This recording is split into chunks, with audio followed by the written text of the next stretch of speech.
Hello everybody, I'm Zach Palmworth, Autoblog, and behind me here is the Tesla Model S Plaid.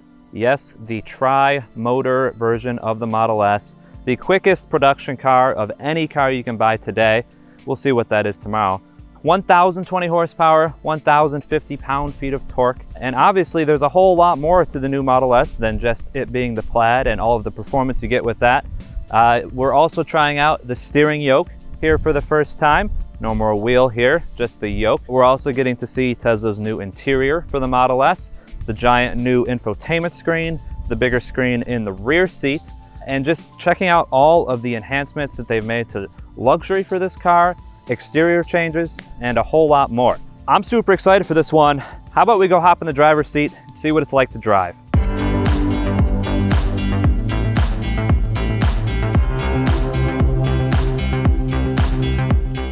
You guys are probably wondering where we got it from.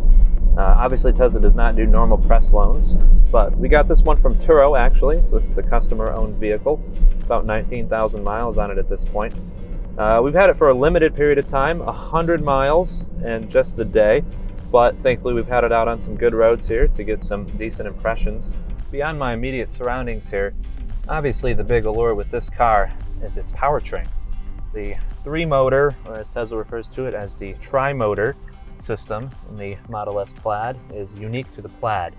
So 1,020 horsepower, 1,050 pound-feet of torque. I have it in Plaid mode. Let's see what it does here. Woo! Yeah, I can confirm that it's quick. Honestly, I might go so far as saying terrifyingly quick, stupid, ridiculously quick. I've already done that once or twice here, and it's made me giggle every single time. That's in Plaid mode that it really gives you that acceleration. When you put it in the chill and the sport mode, it does not go like that. As soon as you hit the throttle pedal, I hope you're pointed in the right direction, because I don't think I've experienced anything as quick as this. I know that the Porsche Taycan is very, very close when you line them both up for a 0 to 60 route, but this is easily the quickest production car I have ever been in. One thing that is honestly just downright necessary for how quick this thing is really solid visibility forward. Because the hood is very low for aerodynamics, this has a very, very low coefficient of drag. You end up having a really great expansive look out the front. Neither pillar is super inhibitive in the view that you get out here. Now, the one area where you don't have a great view out of is the rear window. It's more just a small slot back there, and the way that the mirror is, it actually distorts the view a little bit. So, not the greatest view out the back, but I do feel confident actually hitting the throttle and exercising those 3 electric motors with the view that I have out the front. How are the brakes, you ask? They're okay. Honestly, though, I think that I would want a little more brake from a car that is as quick as this. You know, I've been in a lot of gasoline-powered cars and even EVs that have brakes that feel like they're a whole lot better at hauling this thing down to speed than this one.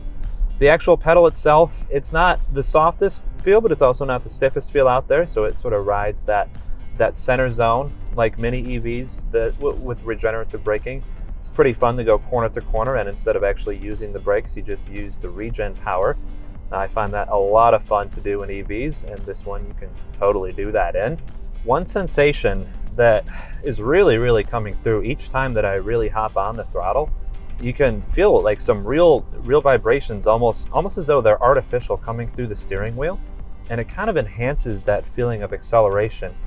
There's no fake Looney Tunes noises going on here or anything, but you can definitely feel and sense that sense of massive speed. Oh my goodness. The pickup right off of 0 is nuts. I mean, these are really, really wide, grippy summer tires. It almost feels like you get a little bit of scratch from every single corner, and it just goes. And it builds and builds and builds. You accelerate to 60 and it feels like it's hardly even getting started, honestly, even though you've been so pinned to the back of your seat.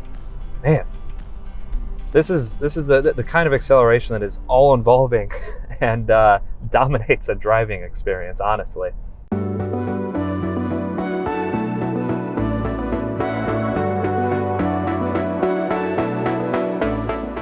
It's hard to talk about Tesla these days without talking about the quote-unquote FSD, full self-driving beta. Unfortunately, the car I'm testing right now does not have that technology on it, so I cannot test it. However, it does have the advanced Autopilot technology with the navigation function and auto lane changes, so it's actually been really good on the highway so far. It's able to quickly recognize when there's a vehicle in front of you that is going slower, and it actually automatically gets over to the left for you and makes that pass. And then once you've made that pass, it hops right back on over to the right. Say you've inputted a destination in the navigation and it realizes, oh, the exit is coming up soon. It's very smartly moves over towards that exit. Even getting on and off the highway, it's really, really quite smart. At least here in Southeast Michigan, everything has been fairly seamless on that end. So beyond the brutal acceleration, the question is, how is this car just cruising around as a luxury car? It costs, as spec'd, about $148,000, according to Tesla's latest prices for the Model S Plaid, with the options that this one has. So with that, you'd sort of expect a certain level of luxury beyond just the ease of use and the tech stuff.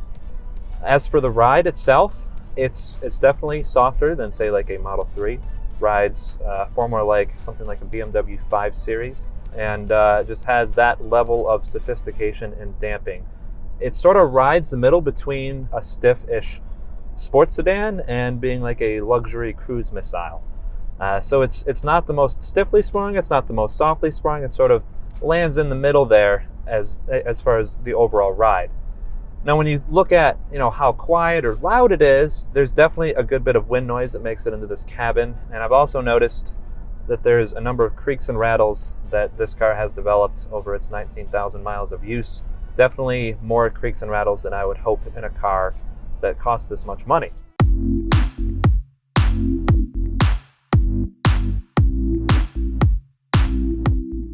As far as the handling goes, honestly, I'm a bit of a mixed bag right now on some of these longer sweepers that we have out here.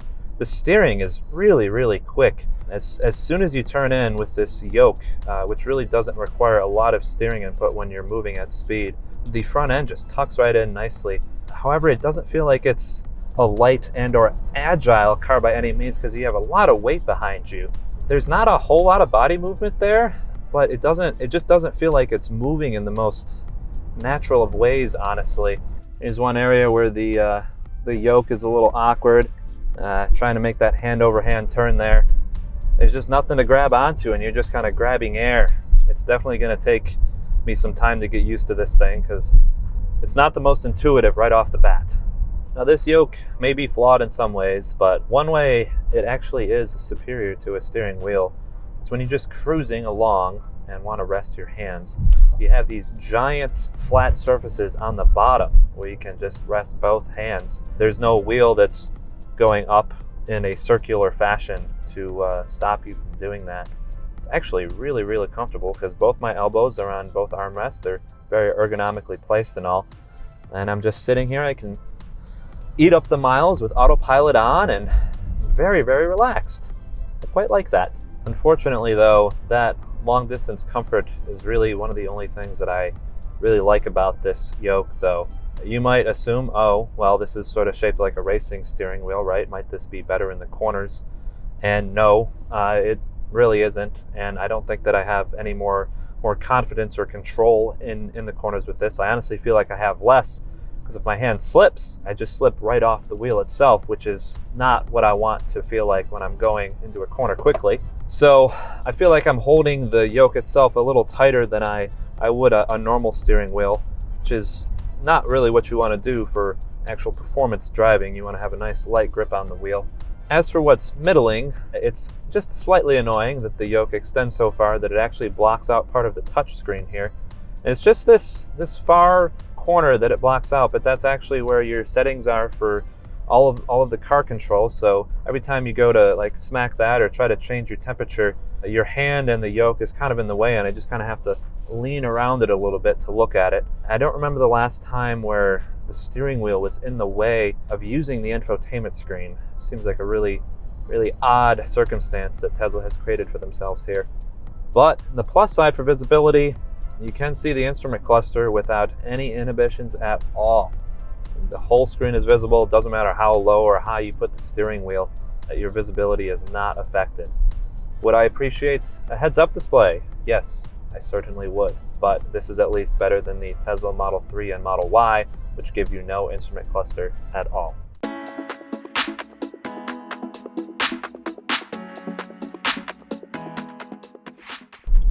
So as I'm nearing the end of my time here with this Tesla Model S Plaid, I'm left feeling really, really great about the acceleration. There's no doubt that this thing lays down the power pretty much unlike anything else out there. You'd have to go into the realm of a Porsche Taycan Turbo S to really get something as quick as this in a straight line for a reasonable price. And the handling, well, it's just good. But the Tesla Model S has never been a bastion of handling and and corner performance. It's always been about freaking people out with just how stupid fast it is. And the Plaid really is, you know, the pinnacle of what that stands for. It is unbelievable speed, probably reaching the point where our tire technology can take us. Honestly, we probably cannot go much quicker than what we have right here. Do you need anything more than this? Absolutely not. This is so fast on a daily basis. You will be doing extra legal speeds so quick. But the fact that you can makes it incredible, and it makes this one of the coolest and wildest American muscle luxury sports sedans, whatever you want to call it, that's out there, that's available to buy. The price is steep at $148,000. It doesn't really deliver on the luxury sense of that. You could really like it if you're into the tech side of things, but if you're somebody who's into the S-Class or maybe like BMW 7 Series who really enjoys that kind of driving, this isn't the one for you. This is the one for somebody who just loves going stupid fast. Has awesome driver assistance technology, at least what I've tried out in the Autopilot full self driving beta. You can check out the YouTube videos yourself. But at the end of the day, this is a very special sports sedan with how crazy quick it is.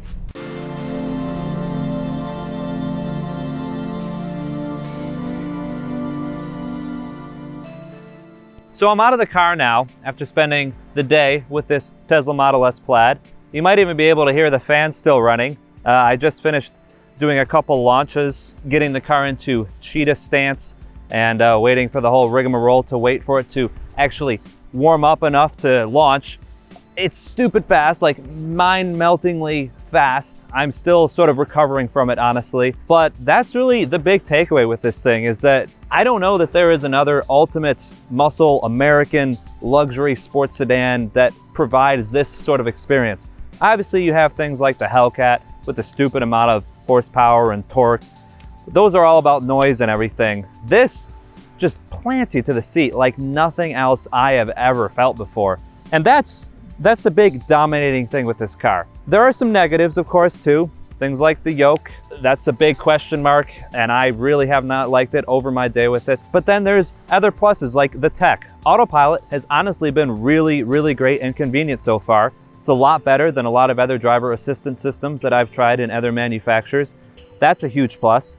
The interior, I think, is also a huge improvement for most Tesla products out there. This is a lot nicer than something you get in the previous Model S, and it's also a lot nicer than what you get in a Model 3 or Model Y. That said, is it Mercedes or BMW level quality and luxury? No, absolutely not. But you'd expect that for the $148,000 price, which makes it a bit of a disappointment. So what you end up with here is a stonkingly quick sedan.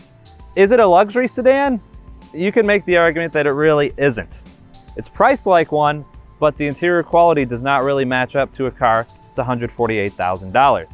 Instead, you get something that is literally quicker than any other production car out there, has epic tech like Autopilot, which worked really well all day long, the great supercharger network, and a range of 348 miles, which compares very favorably to a lot of EVs out there today. Now, you just have to decide where your priorities lie. Power and tech, or refinement and luxury? The choice is yours. With Autoblog, I'm Zach Palmer.